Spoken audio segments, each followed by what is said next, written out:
నమస్తే, welcome to unfiltered. అతి త్వరలోనే ఇరాన్తో యుద్ధాన్ని ముగించబోతున్నాం అని డొనాల్డ్ ట్రంప్ అంటున్నారు.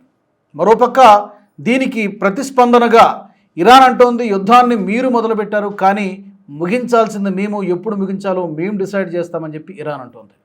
మరోపక్క ఈ యుద్ధంలో బెంజమిన్ నెతన్యాహు విజయం సాధించాడు, కానీ డొనాల్డ్ ట్రంప్ ఓడిపోతున్నాడు, అందుకే భయపడుతున్నాడు. ఈ యుద్ధాన్ని ఎంత త్వరగా వీలైతే అంత త్వరగా ముగించాలనుకుంటున్నాడు. దీని గురించి మాట్లాడదాం. నాతో స్టూడియోలో అందుబాటులో ఉన్నారు political analyst, senior journalist Suresh Kochatli గారు.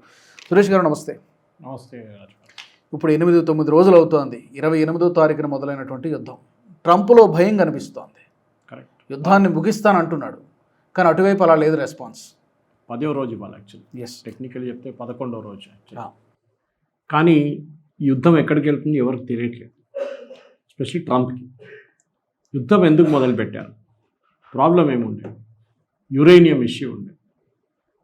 ఇరాన్ యురేనియం ప్రాసెస్ చేస్తున్నారు, చాలా ప్యూరిటీ ఎక్కువ చేసి అణుబాంబు తయారు చేస్తున్నారు.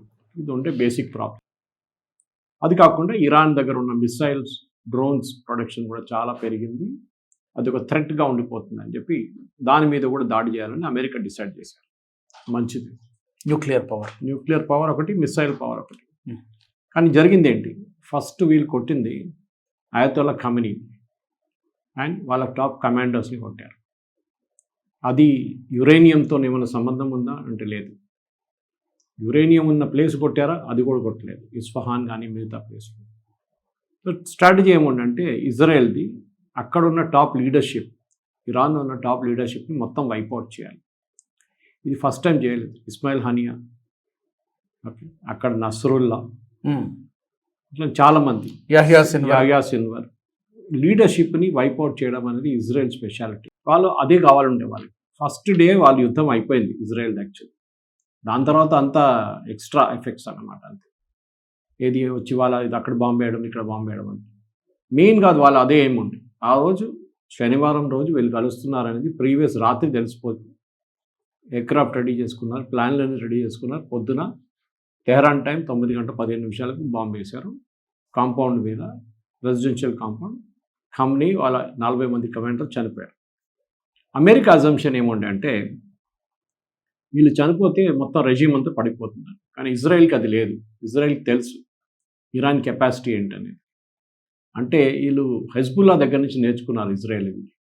హెజ్బుల్లాలో నస్రుల్లా వాళ్ళ మొత్తం టీంని చంపినప్పుడు నెక్స్ట్ లెవెల్ కమాండ్ పైకి వచ్చారు. స్లైసింగ్ అంటారు దాన్ని. అంటే next level command automatically take over చేసుకో. ఇది యుద్ధంలో కూడా జరుగుతుంది. మీకు గుర్తుండే గల్వాన్లో కర్నల్ సంతోష్ బాబు చనిపోయినప్పుడు ఆ ఘర్షణలో ఒక మేజర్ టేక్ ఓవర్ చేసుకున్నారు ఇమీడియట్ ఆయన యూనిట్లో కమాండ్. అది ఒక యుద్ధంలో ఎప్పుడు జరుగుతుంది. అది సీనియర్ లెవెల్ ఆఫీసర్ పోతే ఇమ్మీడియట్గా నెక్స్ట్ సీనియారిటీ ఎవరున్నారు వాళ్ళు టేక్ ఓవర్ చేస్తారు. టైం ఉండదు ఆలోచించడానికి. నెక్స్ట్ మిస్కాల్కులేషన్ ఏం చేశారంటే ఈ బాంబింగ్తో ఇరాన్ మొత్తం ధ్వంసమైంది. ఇరానియన్ లీడర్షిప్ ఇన్ఎఫెక్టివ్ అయిపోయింది. వీళ్ళు ఇంకా చేయాలంటే చాలా ఆలోచించి చేస్తారనుకున్నారు. కానీ అదే రోజు ఇరాన్ మిసైల్ ఫైర్ చేయడం మొదలుపెట్టారు. ఒకటి ఇజ్రాయెల్ వైపు, అది ఎక్స్పెక్టెడ్. అది అమెరికా వైపు అయితే ఫైర్ చేయలేరు, వాళ్ళ దగ్గర అంత కెపాసిటీ ఉన్న మిసైల్ ఏం లేదు. ఇంటర్కాంటినెంటల్ ఐసీబీఎం లేవు వాళ్ళ దగ్గర. నెక్స్ట్ వాళ్ళు ఏం చేశారు, గల్ఫ్ దేశాల మీద, వాళ్ళ ఓన్ పార్ట్నర్స్ మీద వాళ్ళు బాంబింగ్ స్టార్ట్ చేశారు. అమెరికా సైనిక స్థావరాలు.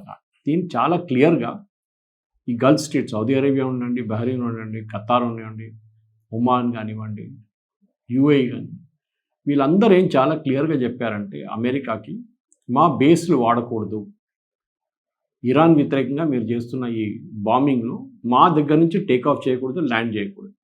అమెరికా అంగీకరించారు. అమెరికా మిగతా వాళ్ళ ఎయిర్క్రాఫ్ట్ క్యారియర్ కానివ్వండి, మిగతా ప్లేస్ నుంచి ఫ్లై చేసుకుంటూ వచ్చారు. సో అక్కడ కూడా వాళ్ళకి ఛాన్స్ దొరకలేదు. కానీ అది ఇవ్వకుండా కూడా వీళ్ళు కావాలని చెప్పి కొట్టారు వాళ్ళు. అది కూడా చూసి సెలెక్ట్ చేసి కొట్టారు. దాని తర్వాత మంచి 2-3 రోజుల తర్వాత సౌదీ అరేబియా అరామ్కో ఫెసిలిటీ మీద కొట్టారు, ఆయిల్ రిఫైనరీ. ఎందుకంటే ఆయిల్ వాళ్ళ main product. Qatar gas plant మీద కొట్టారు, ఎందుకంటే గ్యాస్ వాళ్ళ major production, number 1 in gas. వాళ్ళకి ఆయిల్ కన్నా ఎక్కువ గ్యాస్ ఉంది ఖతార్ దగ్గర. కువైత్కి వచ్చినప్పుడు వాళ్ళ రిఫైనరీని కొట్టారు. బహ్రెయిన్లో వాళ్ళ రిఫైనరీ, అది కాకుండా US 5th ఫ్లీట్ హెడ్ క్వార్టర్స్ని కొట్టారు. అక్కడ ఉదేబ్ మన బేస్ ఉంది అమెరికాది ఖతర్లో దాన్ని కొట్టారు. ఇటువైపు సౌదీ అరేబియా అయిన తర్వాత యూఏఈ మీద ఏం చేయాలి? యూఏఈలో అబుదాబి దగ్గర ఆయిల్ ఉంది, వీళ్ళ దగ్గర ఆయిల్ లేదు. సో యూఏఈని కొట్టాలంటే ఎయిర్పోర్ట్ కొట్టారు.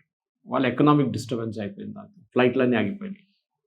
దాని తర్వాత పామ్ జుమేరియా, వాళ్ళ రిచెస్ట్ పీపుల్ అక్కడ ఉండి డబ్బులు ఉన్న వాళ్ళు వచ్చి కొనుక్కుంటుంటే పామ్ జుమేరియా దాన్ని కొట్టారు. అది కాకుండా ఒక హోటల్ మీద కూడా అటాక్ చేశారు. అంటే వాళ్ళ టూరిజం ఇండస్ట్రీ మొత్తం కంప్లీట్గా వైపౌట్ అయిపోయి ఒకటే స్ట్రోక్.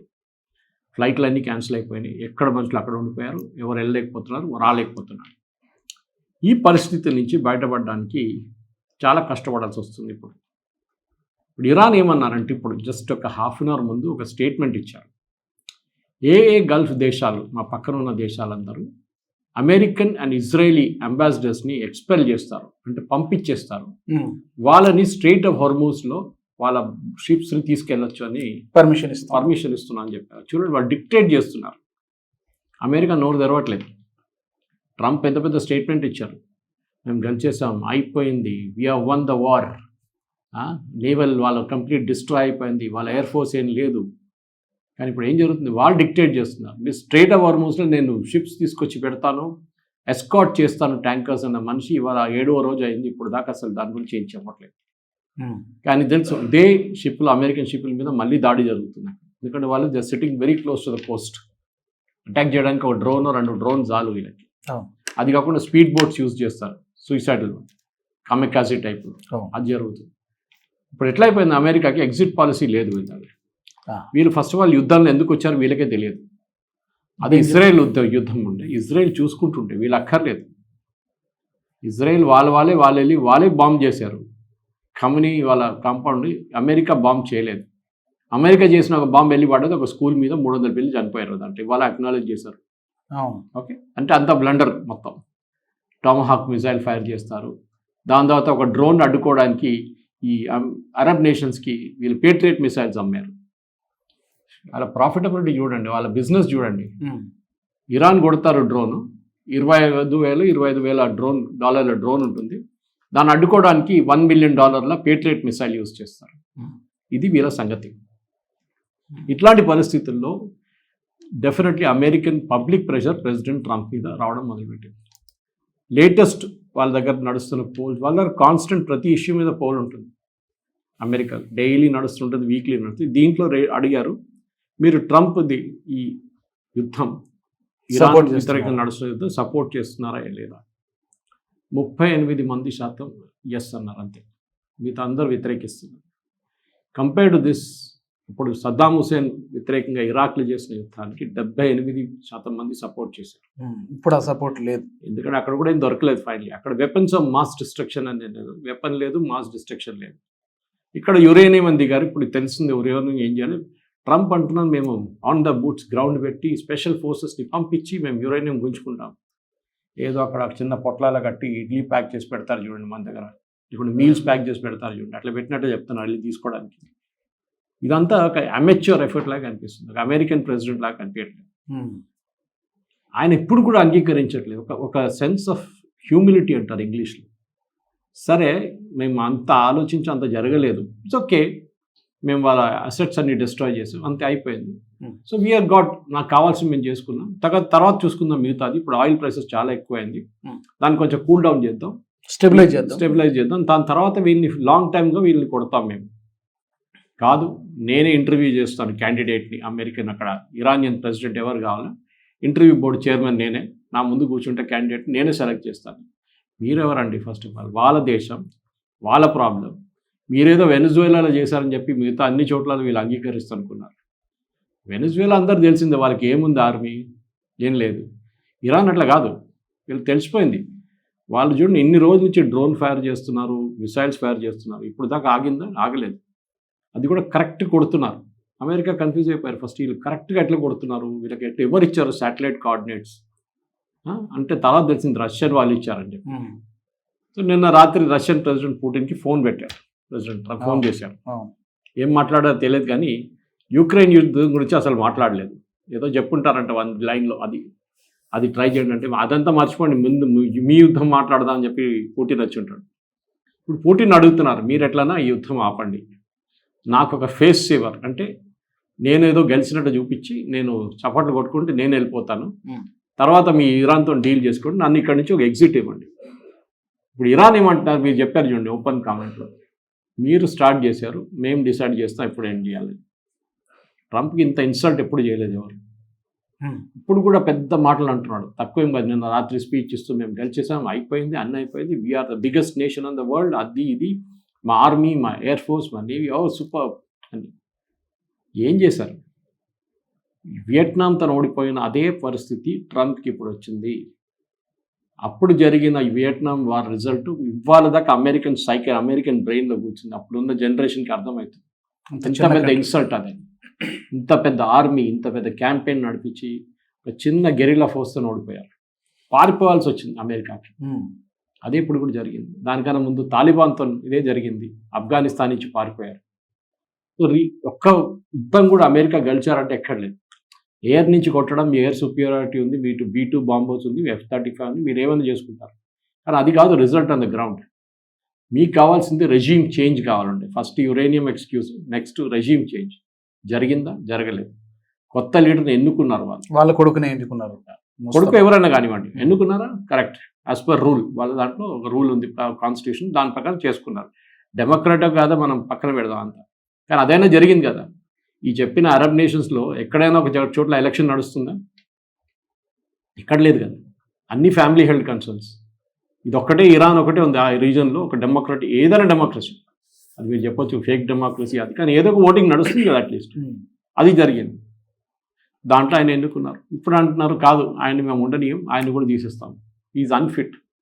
మీరెవరండి డిసైడ్ చేసేది? You are unfit first of all అని చెప్పి మీ దేశ ప్రజలే చెప్తున్నారు మీ మీద. మళ్ళీ మీరు ఇంకోనేం చెప్తున్నారు? I think Trump's second term is a disaster. ఒక్కదాంట్లో టారిఫ్లో వచ్చింది, టారిఫ్ సుప్రీంకోర్టు కొట్టి పడేసారు, ఇప్పుడు రీఫండ్ చేయాల్సి వస్తుంది. ఇక్కడేమో యుద్ధం ఎక్కడ లేకుండా పోయింది, 5 బిలియన్ 6 బిలియన్ ఖర్చు పెట్టారు. Unwanted war and without an exit policy. Exit strategy లేదు. అది చెప్పారు ఎవరో, this is the war in search of a strategy అంట. స్ట్రాటజీ తెలియకుండా యుద్ధంలో దిగేశారు. ఇప్పుడు ఏం చేయాలని అర్థం కావట్లేదు. వీళ్ళేమనుకున్నారు చెప్పాను చూడండి, ఇరాన్ ఇలా కొట్టేస్తే అయిపోతుంది, పొద్దున కొట్టి సాయంత్రం సరెండర్ అయిపోతాడు. ఐ వాంట్ అన్కండిషనల్ సరెండర్ వెళ్ళి ఇప్పుడు మీరు సరెండర్ చేస్తున్నారు, అమెరికాకి సరెండర్ చేయాల్సిన పరిస్థితి వచ్చేసింది. ఐ థింక్ ట్రంప్ ద అరెగెన్స్ని చూడండి, అదే దెబ్బతింటుంది. ఇప్పుడు కాదు, ఆయన ప్రతి టైంలో ఇదే బిహేవియర్ ఉంది ఆయన. ఆ బిహేవియర్తోనే ట్రంప్ ఇవాళ ఎక్కడ లేకుండా పోతున్నారు. అండ్ డెఫినెట్గా ట్రంప్కి ఇంకా ముందుకెళ్తూ ఈ మిడ్ టర్మ్ ఎలక్షన్లో ఓడిపోతారు. దాని దాకా he'll be a lame duck president, ఏం చేయలేడు నెక్స్ట్ 2 టర్మ్స్కి. అది చూస్తుండే అదే జరుగుతుంది. తర్వాత చాలా కారణాలు కనిపిస్తున్నాయి సార్, కొన్ని స్టాటిస్టిక్స్ కూడా. ప్రతిరోజు ఈ యుద్ధం వలన సుమారు మన కరెన్సీలో 9,000 కోట్ల రూపాయలు ఖర్చు చేయాల్సి వస్తుంది. అలాగే 3 F-15 యుద్ధ విమానాలు కూలిపోయినాయి. ఒక 7 to 9 మెంబర్స్ సైనికులను కోల్పోయారు. ఇంకా చాలా వివిధ గల్ఫ్ కంట్రీస్లో కూడా వీళ్ళ బేసిస్ కోల్పోవడంలో 1,000 కోట్ల రూపాయలు లాస్ అవుతుందని చెప్తున్నారు. ఇది కంటిన్యూ అయ్యే కొద్దీ కూడా ఎకానమీ మీద చాలా భారం పడుతుందని చెప్తున్నారు. కొంతమంది అడ్వైజర్స్ కూడా, అమెరికా ట్రంప్ అడ్వైజర్స్, ఇది ఇక్కడతో ఆపేయండి లేదంటే చాలా బ్యాక్లాష్ వస్తుంది పబ్లిక్ నుంచి అంటున్నారు. ఇవన్నీ రీజన్స్ అనుకోవచ్చు మనం భయపడడానికి. ట్రంప్ చెప్పాడు కదా, అక్కడ కూడా ప్రాఫిట్ అండ్ లాస్ ఉంది అంటాడు. మేము వెనిజువేలా నుంచి 100 బిలియన్ బంగారం తీసుకొచ్చేసాం, మనం తీసుకొచ్చారు. ఆలోచించండి వెనిజువేలా సంగతి. వాళ్ళ దగ్గర నుంచి $100 బిలియన్ బంగారం ఎత్తుకెళ్ళాడు మొన్న యుఎస్కి. అది ఆ దేశంది బంగారం, వాళ్ళ బంగారం ఎత్తుకెళ్ళిపోయాడు. ఒక పక్కా గుండాయిష్ బిహేవియర్ అన్నమాట. మీరు ఏం చేస్తున్నారు? మీ సంగతి ఏంటి? మీ అర్థం కావట్లేదు. అమెరికాలో ఉన్న ఇన్ని ప్రెసిడెంట్స్ ఉన్నారు దీనికన్నా ముందు, ఇంత ట్రాజిక్, ఇంత ఫ్లాప్ ప్రెసిడెంట్ ఎవరు లేరు. Absolute disaster. అది అంగీకరించడానికి వాళ్ళ పక్కనున్న సపోర్టర్స్ కూడా భయపడుతున్నారు, వాళ్ళ అడ్వైజర్స్ భయపడుతున్నారు. ఇంగ్లీష్లో అంటే the king has no clothes. But ఎవరికి చెప్పడానికి దమ్ము లేదు. ఇప్పుడు అదే పరిస్థితి. ఏం చేస్తారు ఇక్కడ నుంచి ట్రంప్? ఏం చేయలేడు. ఇరాన్తో ఓడిపోయిన తర్వాత మీకు అది వెళ్ళి ఇంకా నెక్స్ట్ బాంబ్ ఎక్కడ ఇస్తారు? నేను క్యూబా మీద వేస్తా అన్నాడు. ఇప్పుడు క్యూబా దగ్గర వెళ్ళి చూడండి, అక్కడ కూడా ఇదే సంగతి అవుతుంది. అసలు ఏమనుకుంటాడో అర్థం కాదు. వాళ్ళ డొమెస్టిక్ పొలిటిక్స్ చూడండి, వాళ్ళ దగ్గర ఉన్న ఇన్ఫ్లేషన్ చూడండి చాలా హై, అన్ఎంప్లాయ్మెంట్ చాలా ఎక్కువ, వాళ్ళ డెఫిసిట్ చాలా ఎక్కువ. ఇప్పుడు ఈ రీఫండ్ ఇవ్వాల్సింది, టారిఫ్ పెట్టిండు. ఆ టారిఫ్ ఏమో 120 రోజులు ఇప్పుడు అయిపోతుంది, 2-3 నెలల్లో. దాని తర్వాత ఏం చేస్తాడు? దేనికి ఒక పాలసీ లేదు. ఇదే జరుగుతుంది. చాలా హై ఎక్స్పెక్టేషన్స్తో వచ్చారు. నేను బాగా మేక్ అమెరికా గ్రేట్ అగైన్, నేను మ్యానుఫ్యాక్చరింగ్ తీసుకొస్తున్నాను చైనా నుంచి అన్నాడు. ఏమైంది? వెనిజువేలాలో మా వాళ్ళు షెవ్రాన్ కానీ ఎక్సన్ మొబైల్ వీరందరూ కలిసి $500 బిలియన్ ఇన్వెస్ట్మెంట్ పెడతాన్నారు. బయటకు వచ్చి వాళ్ళు అన్నారు $1 కూడా మేము పెట్టమన్నారు. ఇది ఈయన సంగతి. ఈయన అనౌన్స్మెంట్ కింగ్ అంతే, దానికన్నా బయట ఏం లేదు. ఈయన అనౌన్స్మెంట్ చేస్తాడు, show off announcement, action nothing, zero. అది జరుగుతుంది. అమెరికన్ ప్రజలు కూడా అర్థమైపోయింది. వాళ్ళు ప్రతి పెట్రోల్ బంక్ వెళ్ళినప్పుడు, గ్యాస్ స్టేషన్కి వెళ్ళినప్పుడు వాళ్ళకి అర్థమవుతుంది రేట్ ఎంత. ఈయనేమన్నాడు, అమెరికాకి కావాల్సిన ఆయిల్ అంతా మేమే ప్రొడ్యూస్ చేసుకుంటున్నాం, మనకి బయట నుంచి ఒక చుక్క ఆయిల్ అక్కర్లేదని. మళ్ళీ రేట్ ఎందుకు పెరుగుతుందండి?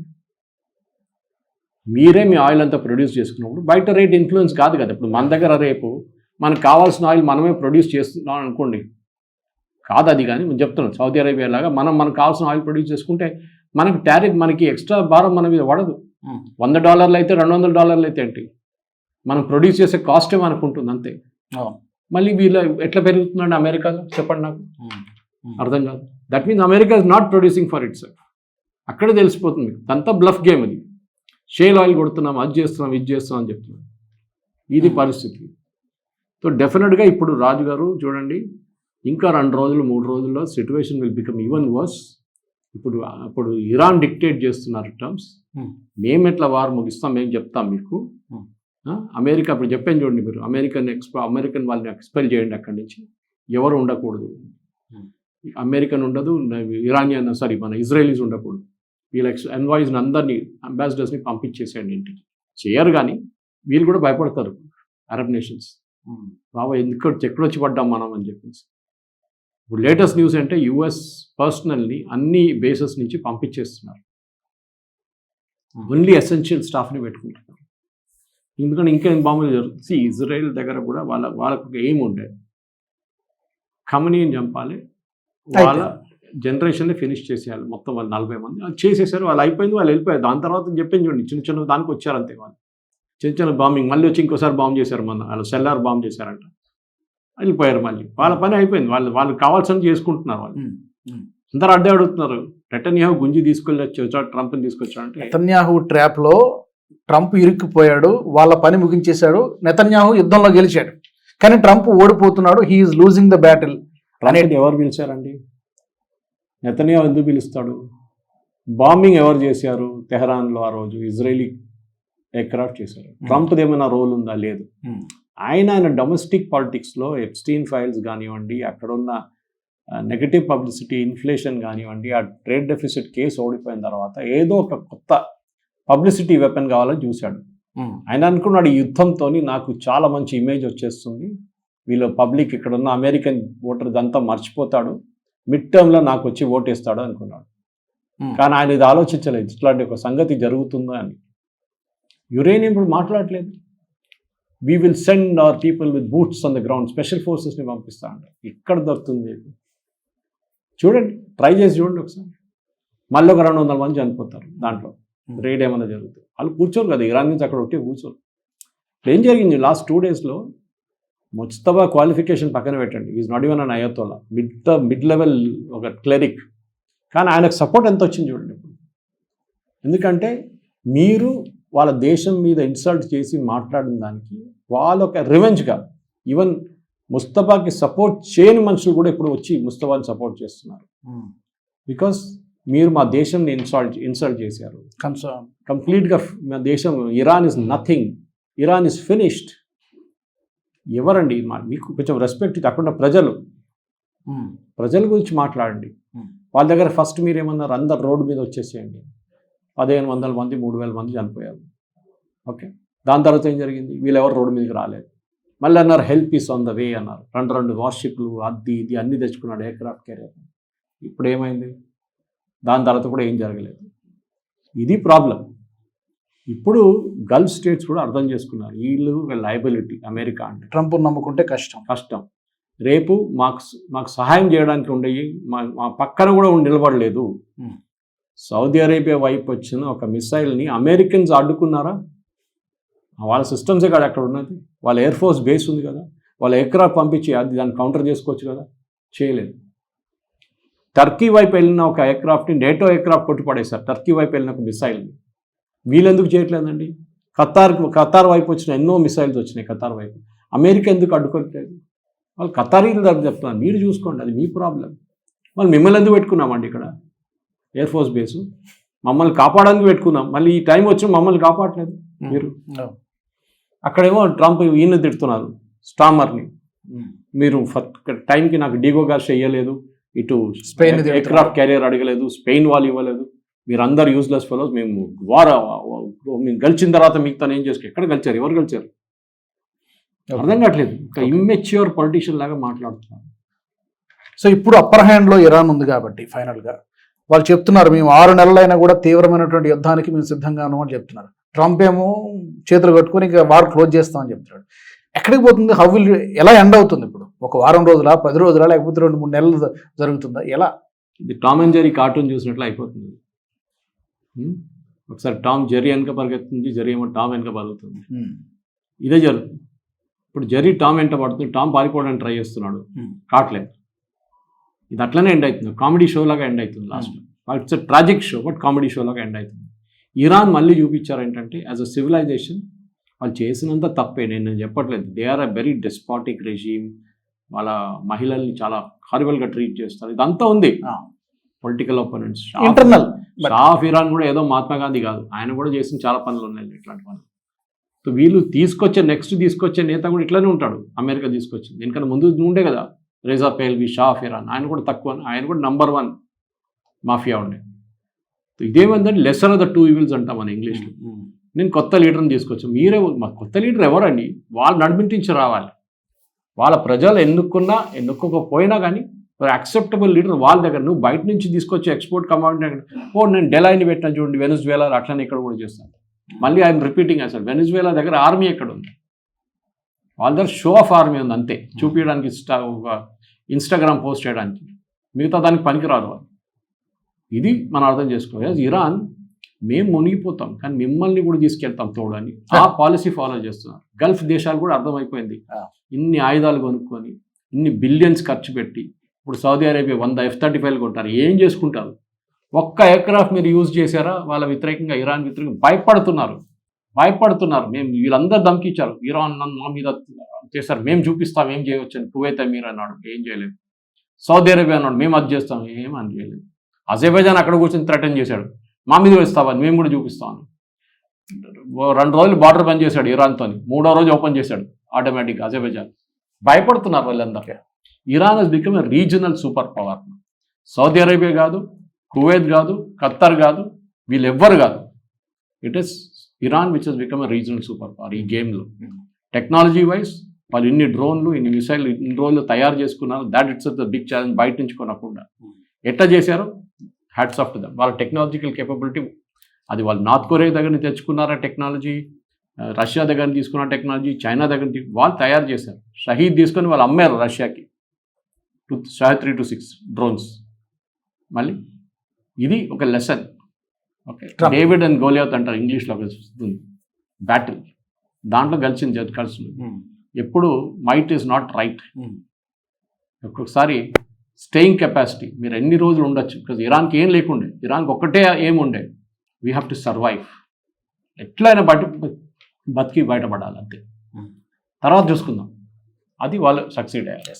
సో ఫైనల్గా ఈ యుద్ధంలో Trump will be the loser కాబోతున్నాడు. అండ్ ఇద్దరు విజేతలు అవుతారు. ఒకవైపు ఇరాన్ చెప్పుకోవచ్చు, రెండో వైపు నెతన్యాహు ఇజ్రాయెల్ చెప్పుకోవచ్చు. ఇద్దరు అప్రూవల్ 97% అంట యుఎస్లో జూయిష్ కమ్యూనిటీని అడగండి, ఆలోచించండి. అదే టైంలో ట్రంప్కి 38 కూడా లేదు. అక్కడ తెలిసిపోతుంది. Thank you so much Suresh గారు. ఎలా ఎండ్ అవుతుందో చూద్దాం. మరి ఈ అంశానికి సంబంధించి మీ వాల్యుబుల్ ఫీడ్బ్యాక్ని తప్పకుండా తెలియచేయండి. ఈ యుద్ధం ఎలాంటి మలుపులు తిరగబోతోంది, ట్రంప్ ఓడిపోతున్నాడా, మీ అభిప్రాయాన్ని తప్పకుండా తెలియచేయండి. ఇంకొక అన్ఫిల్టర్డ్ ఎపిసోడ్లో మరొక ఇంట్రెస్టింగ్ టాపిక్తో మళ్ళీ కలుస్తాను. జై హింద్. ఈ వీడియో మీకు నచ్చినట్టయితే లైక్ చేయండి, 10 మందికి షేర్ చేయండి. అలాగే కామెంట్ల రూపంలో మీ అభిప్రాయాలను మాతో పంచుకోండి. Nationalist hub group of channels ను సబ్స్క్రైబ్ చేసుకుని తెలుగునాట జాతీయవాద జర్నలిజాన్ని ప్రోత్సహించండి. ఈ వీడియో కింద ఉన్న బెల్ ఐకాన్ పై క్లిక్ చేయడం మర్చిపోవద్దు.